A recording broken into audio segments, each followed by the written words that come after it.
केंद्रीय कर्मचारियों और पेंशन भोगियों के लिए बड़ी खबर। 8वें वेतन आयोग को लेकर हलचल तेज हो गई है। सरकार ने आयोग के काम में तेजी लाने के लिए नई नियुक्ति कर दी है और सबसे अहम बात ये कि अब कर्मचारी खुद भी अपनी सैलरी और पेंशन को लेकर सुझाव दे सकते हैं। तो कब बढ़ेगा वेतन और कब आएगा बढ़ा हुआ पैसा खाते में, आइए आपको विस्तार से समझाते हैं। 8वें वेतन आयोग को लेकर केंद्र सरकार ने एक अहम कदम उठाया है। प्रधानमंत्री की अध्यक्षता वाली कैबिनेट की नियुक्ति समिति यानी ACC ने आयोग में नए डायरेक्टर की नियुक्ति को मंजूरी दे दी है। कार्मिक और परीक्षण विभाग यानी DOPT के आदेश के मुताबिक भारतीय रेलवे लेखा सीमा IRAS के 2009 बैच के वरिष्ठ अधिकारी कृष्ण VR को 8वें वेतन आयोग में डायरेक्टर नियुक्त किया गया है। उन्हें वित्त मंत्रालय के व्यय विभाग के तहत केंद्रीय स्टाफिंग योजना के जरिए प्रतिनियुक्ति पर लाया गया है। इस नियुक्ति को इस संकेत के तौर पर देखा जा रहा है कि सरकार आयोग के काम में अब तेजी चाहती है और रिपोर्ट तैयार करने की प्रक्रिया को समय पर पूरा करना चाहती है। इस बार 8वें वेतन आयोग की प्रक्रिया में एक बड़ा बदलाव भी देखने को मिल रहा है। अक्सर कर्मचारियों की शिकायत रहती थी कि वेतन आयोग की सिफारिशें जमीनी हकीकत से दूर होती हैं, लेकिन इस बार आयोग ने अपनी आधिकारिक वेबसाइट लॉन्च कर दी है 8cpc.gov.in। इतना ही नहीं, आयोग ने केंद्रीय कर्मचारियों और अलग अलग मंत्रालयों से सीधे सुझाव मांगे हैं। अगर आपको लगता है कि बेसिक सैलरी में सुधार की जरूरत है, पेंशन में कोई विसंगत है या फिर फिटमेंट फैक्टर बढ़ाया जाना चाहिए, तो अब आप अपनी राय सीधे सरकार तक पहुंचा सकते हैं। सुझाव भेजने के लिए आपको माई गवर्नमेंट पोर्टल के जरिए अपनी बात दर्ज करनी होगी। ध्यान रहे, सुझाव भेजने की अंतिम तारीख 16 मार्च 2026 तय की गई है, यानी कर्मचारियों के पास अभी मौका है कि वो हक की बात सीधे आयोग तक पहुँचाएं। अब सबसे बड़ा सवाल, आखिर बढ़ी हुई सैलरी कब मिलेगी? संसद में वित्त राज्य मंत्री पंकज चौधरी ने जानकारी दी है कि 8वें वेतन आयोग के गठन की अधिसूचना 3 नवंबर 2025 को जारी की गई थी। नियम के मुताबिक आयोग को अपनी रिपोर्ट सौंपने के लिए 18 महीने का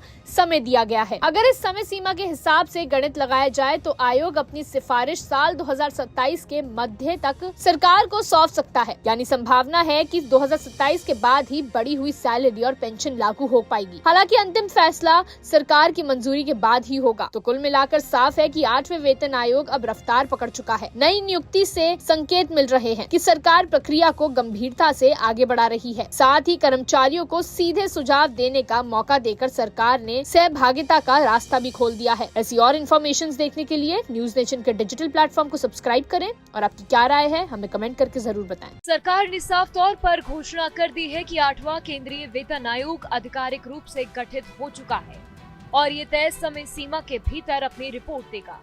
राज्यसभा में पूछे गए एक सवाल के लिखित जवाब में वित्त मंत्रालय ने बताया कि आयोग के गठन की अधिसूचना 3 नवंबर 2025 को जारी कर दी गई थी।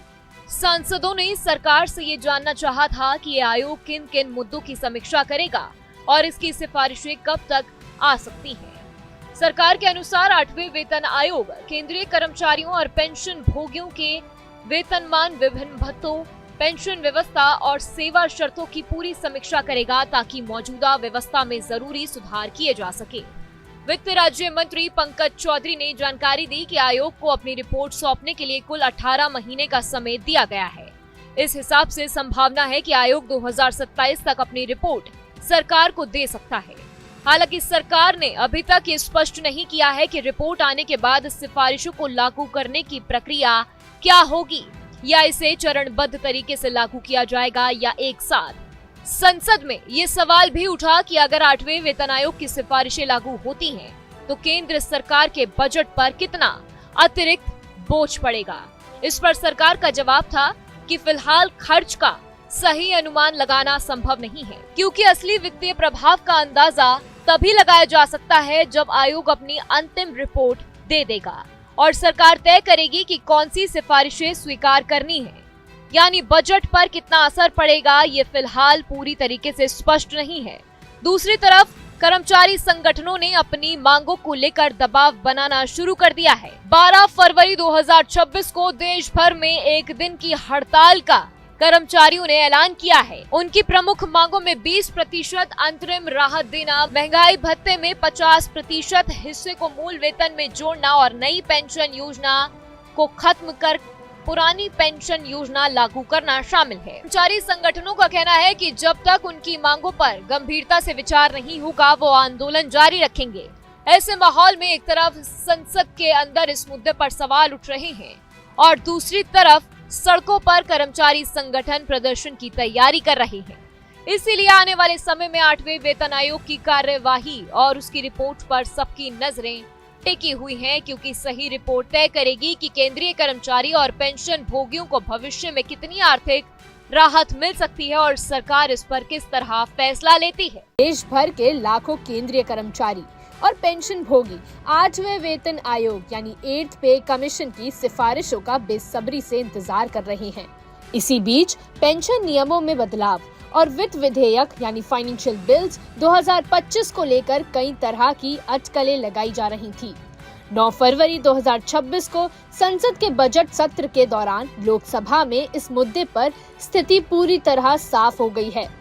वित्त राज्य मंत्री पंकज चौधरी ने एक प्रश्न के उत्तर में ये स्पष्ट कर दिया है कि सरकार का मौजूदा पेंशन ढांचे में बदलाव का कोई इरादा नहीं है और न ही पेंशन भोगियों के बीच कोई भेदभाव किया जाएगा। लोकसभा में ये सवाल उठाया गया था कि क्या वित्त विधेयक 2025 के जरिए केंद्र सरकार ने पेंशन भोगियों के बीच कोई अंतर स्थापित करने या मौजूदा नियमों में फेरबदल कराने का अधिकार प्राप्त किया है। इस पर वित्त मंत्रालय ने साफ शब्दों में कहा कि केंद्रीय सरकारी कर्मचारियों की पेंशन केंद्रीय सिविल सेवा नियम 2021 के तहत ही संचालित होती रहेगी। सरकार ने स्पष्ट किया कि वित्त अधिनियम 2025 के भाग IV ने मौजूदा पेंशन नियमों और सिद्धांतों को केवल मान्य किया है। इसका मतलब ये है कि भारत की संचित निधि यानी कॉन्सोलिडेटेड फंड ऑफ इंडिया से होने वाले पेंशन भुगतान और देनदारियों को जो नियम पहले से चले आ रहे हैं वे वैसे ही रहेंगे। सरकार ने मौजूदा सिविल या रक्षा पेंशन में कोई भी बदलाव या कटौती नहीं की है। अब जानते हैं कि कब से लागू होगी 8वें वेतन आयोग की सिफारिशें। संसद में दिए गए जवाब में 8वें वेतन आयोग के कामकाज और समय सीमा पर भी महत्वपूर्ण जानकारी दी गई। सरकार ने बताया कि 8वें केंद्रीय वेतन आयोग का गठन 3 नवंबर 2025 को किया जा चुका है। आयोग को अपनी सिफारिशें देने के लिए गठन की तारीख से 18 महीने का समय दिया गया है। क्योंकि वेतन आयोग एक विशेषज्ञ निकाय होता है, इसलिए ये अलग अलग श्रेणियों के कर्मचारियों के लिए वेतनमान, भत्ते और पेंशन के लिए अपनी सिफारिशें तैयार कर रहा है। वित्त मंत्री ने ये भी साफ किया कि पेंशन में किसी भी तरह का रिवीजन आयोग की सिफारिशें के आने और सरकार द्वारा उन्हें स्वीकार किए जाने के बाद किया जाएगा। 31 दिसंबर 2025 से पहले रिटायर होने वाले लोगों का क्या? जो कर्मचारी 31 दिसंबर 2025 या उससे पहले रिटायर हो चुके हैं, क्या उन्हें भी 8वें वेतन आयोग का लाभ मिलेगा? इस पर प्रक्रिया को समझते हुए बताया गया कि पेंशन का रिवीजन सामान्य आदेशों यानी जर्नल ऑर्डर्स के जरिए किया जाता है। एक बार जब 8वें वेतन आयोग की रिपोर्ट आ जाएगी और सरकार उसे मंजूरी दे देगी, उसके बाद ही पेंशन संशोधन की प्रक्रिया शुरू होगी। ऐसी और इन्फॉर्मेटिव वीडियोस देखने के लिए न्यूज नेशन के डिजिटल प्लेटफॉर्म को सब्सक्राइब करें और आपकी क्या राय है हमें कमेंट करके जरूर बताएं। आपके मोबाइल पर तुरंत आएगी ब्रेकिंग न्यूज। स्क्रीन पर सबसे पहले दिखेगी बड़ी खबर। देश दुनिया की हर खबर एक जगह। अब आपके मोबाइल पर तुरंत फटाफट इंस्टॉल कीजिए न्यूज नेशन ऐप और रखिए खुद को अपडेट।